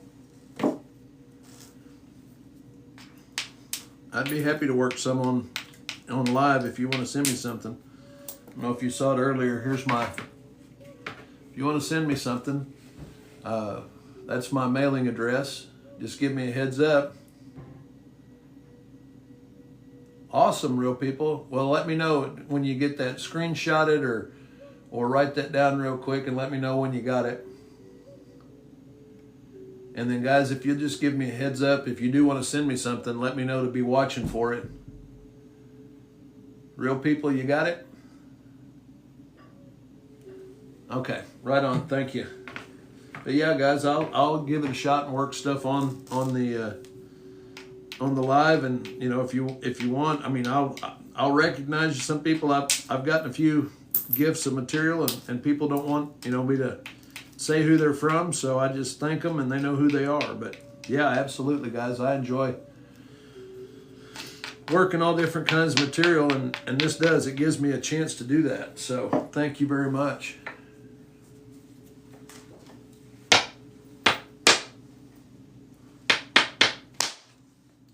That was a nice flake. Let me get this working edge done here real quick.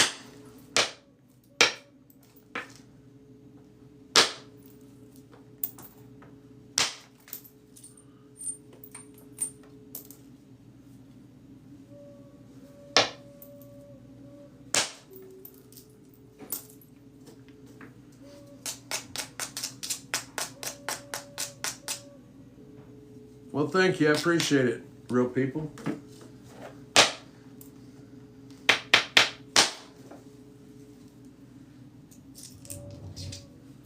There's another nice one. We got most of the way across that, so we've got a little bit over here.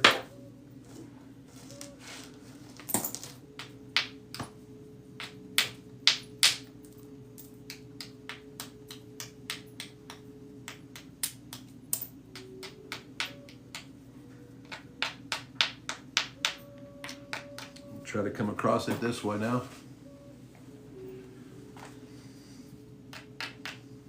A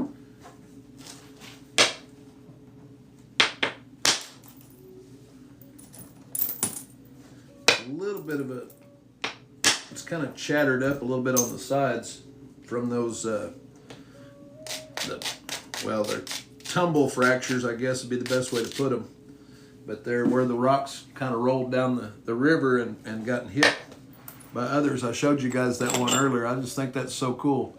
You see that little cone right there? That's from where that was rolling down the river and hit a hard rock, and it actually started the cone right there on the cortex of that. So, all right, let's see if we can get this one to come off here. There's another nice arrow point right there. See, got a nice thickness to it for making an arrowhead. And it just about cleared this side off. So once you get that working edge and you get some more of these little, see how that's lowered right here to this face. I'll put it right here and kind of angle it back across there's a ridge there to follow.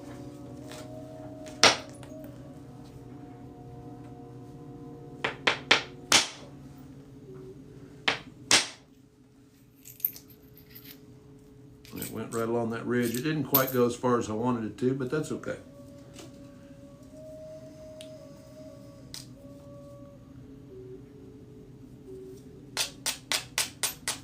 A little bit more right here.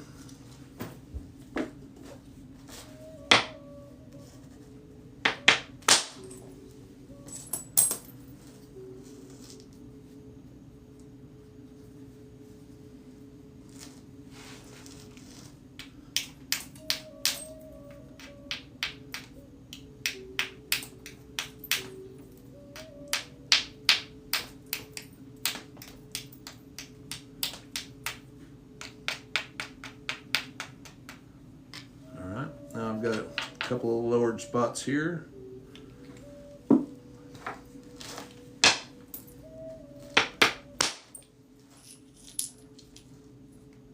might make another arrowhead.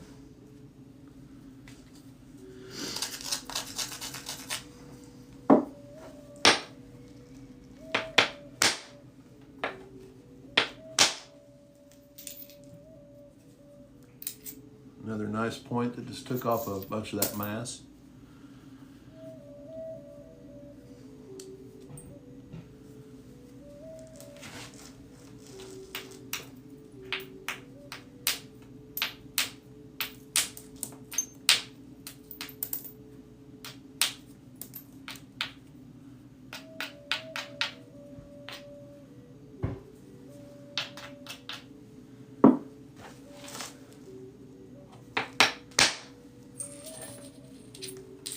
Really nice. I wish that was a little bit thicker. It's just, that one's too thin to make a point, really.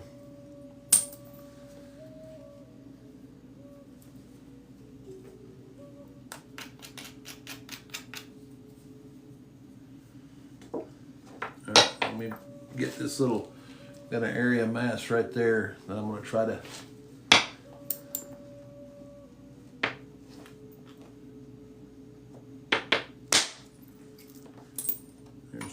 some of it, and then there's another little platform right here.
This one should be a nice flake and take a lot of this mass right here out of the center.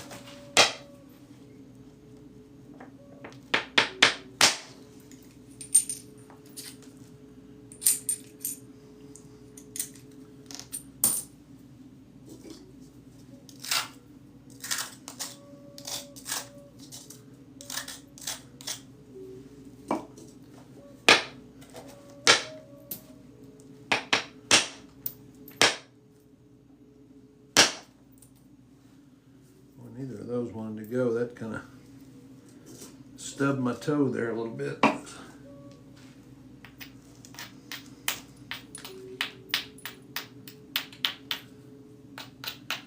think we can get it from this side right here. I'm going to try to come at it from over here and get this.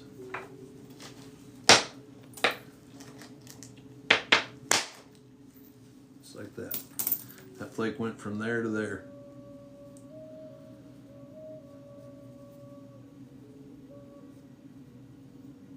All right, we've got a pretty good start on it. I may work on this one some more off camera. Like I said, I'm probably going to make an ultra thin out of this if the material continues to work nice for me. If you're unfamiliar,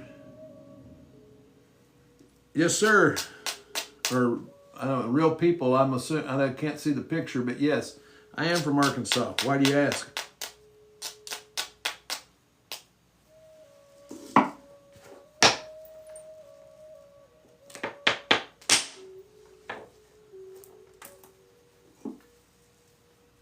What part of Arkansas are you from?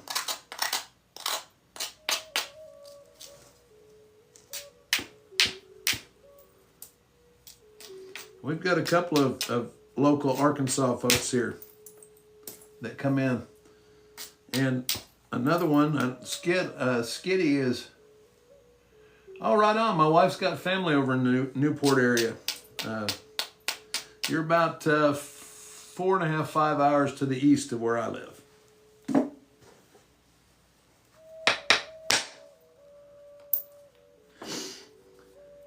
All right, guys, I'm gonna call it a morning. That's where we are so far. Oh, absolutely, user. That's what, I've said a bunch. When you've got a core rock like this and you take off these kinds of flakes, I mean, that's a knife that as soon as you're done with it, you just do that. Well, right on. Yeah, I appreciate it. Real people, I'm looking forward to it. Just let me know when you get it in the mail so I know to be watching for it.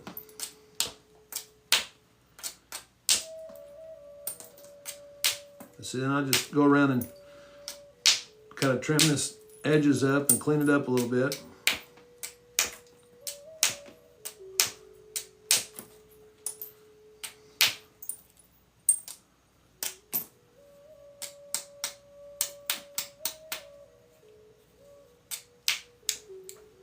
You can see that pieces of that hammerstone coming off there. This rock is still a little bit hard for this even, but it works pretty decent for those little like peck type deals. Oh yeah, we're gonna have a lot of fun tomorrow, guys. I appreciate it. Yeah, if you want to see me blow up a few points, I imagine we're gonna have a few failures. So, you know, just be kind. Anyway, take care of yourselves, guys, and those around you. Hope you have a good day, and see you in the morning. Till then, keep chipping.